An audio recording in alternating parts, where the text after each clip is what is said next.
So hi, it's David here. I'm with John Jones. John is the Managing Director of Philip Morris, one of my private clients.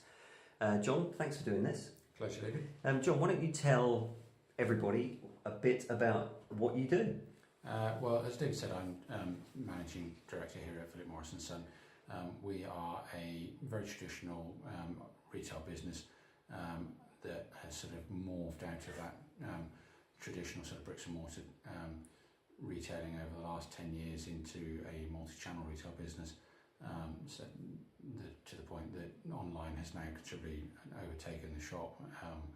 We specialise online in the sort of country clothing sector, but as a sort of traditional fashion county town hardware store, we have a fairly wide range of products beyond that as well. And so you've had the sort of bricks and mortar shops. You've had those for how long? The bricks and mortar shop has been in place 172 years. So I think that's probably pre-internet, isn't it? It's a little way pre-internet. Yes, I have kind of been known to joke that we had to wait 160 odd years for the right opportunity to come along for us. It's a bit like Amazon, isn't it? Saying that it was the longest overnight success. Yeah, that's what they reckon. Yeah, we're just like Amazon. Okay, perfect. All right. So, and now the online business is multi-million-pound online business. Yeah, we're doing in excess of £3 million online each year, and it's sort of 60-40 with the shop. Fantastic. So we started working, I think, in about September, November last year.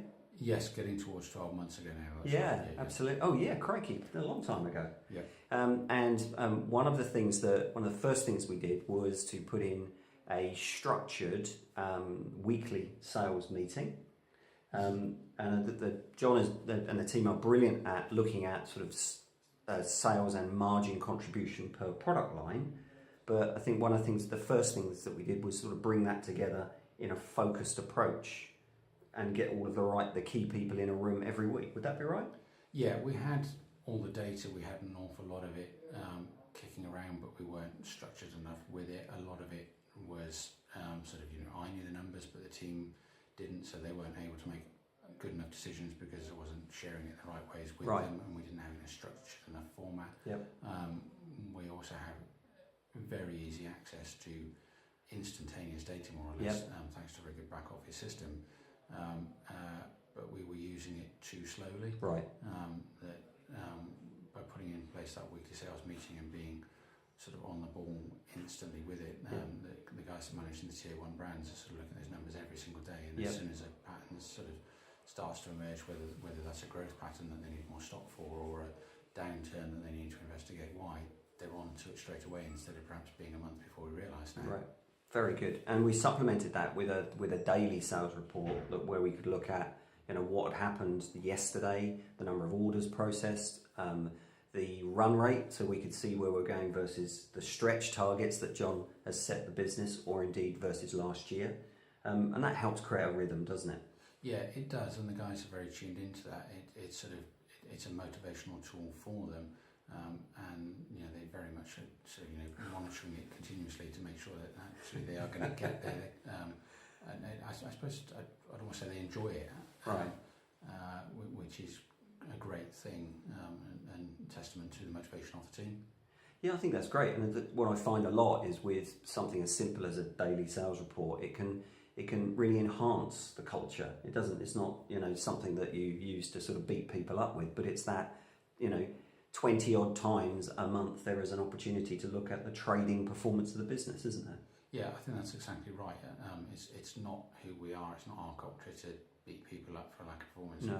What it does allow us to do is to analyse why, work out the solutions and be proactive about making sure we do get there and get it back on track quickly. Fantastic. And one of the other things that we did, because the online business is managing multiple brands, is spend some time analysing which of the brands were making the most sales or the best profit contribution, margin contribution, and then allocate resource to the tier 1, tier 2 and, dare I say it, tier 3 brands. Yeah, we've got a much better structure in place for the entire marketing team now. That we had this concept of sort of tier 1 brands, which were the ones that we were sort of focused on, but it was a bit of a mishmash of, there were brands in there that really perhaps didn't justify their Right. place in there. There were brands in there that were there just because one of us likes them. Yeah.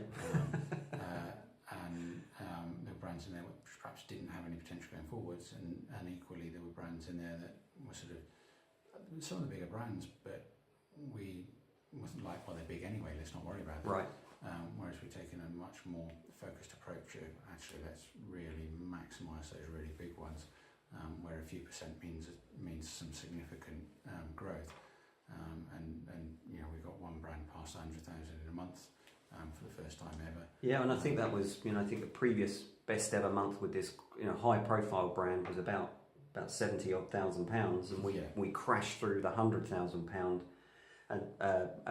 barrier target, and simply by that additional focus and having a relationship with the brands where we were much more proactive from a marketing perspective, i.e. as opposed to turning up and looking at the latest seasonal stock, actually saying, actually, this is how we want to position and market your brand, sort of turning that round a little bit. Would that be fair to say?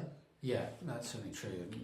Working in partnership with our brands is something we've always tried to do, but we tried to take it to another level, and it's been very interesting, the sort of reaction from our partner brands to that, and gradually them getting on board, and interestingly we're reaching a point in the season now where a few of them are starting to see what we've done with others and starting to kind of take interest. We're like, do you know what, we quite fancy a bit of that as well. Like, what can we do with you? Wow. We want to help you too.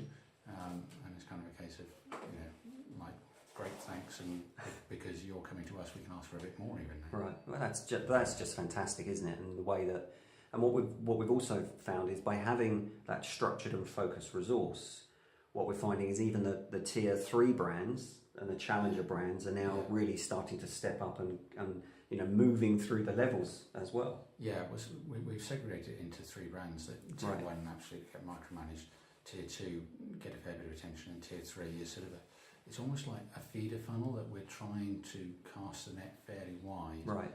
So that we identify the next one that has potential to be a tier 1. Yeah. So yeah, the lower 2 tiers are stuffing that sort of potential customer funnel, right? So that they become really big brands for us in time, and the plan is that if they're really not showing any growth potential, we drop them and put something else in there as a tier 3 and work on that a bit, and if it starts to show potential, promote it, and hopefully promote it to the top. And you have pay-per-click or Google AdWords as a fundamental part of what you do, and I remember one of our first meetings was, I said, well, what's your budget, John, for pay-per-click? And your response was? Unlimited. And why is that? Because so many businesses, don't think in that way. Why do you think in that way? It's ratios. Like I kind of got an ambition to spend £1 million a year with Google, because I know that if I'm spending £1 million a year on the current sort of model that we work, I'm turning over £10 million plus per year. Right. It's a simple piece of sort of ratio analysis that as long as we're hitting those returns for it, we know that the turnover is going to come and the bottom line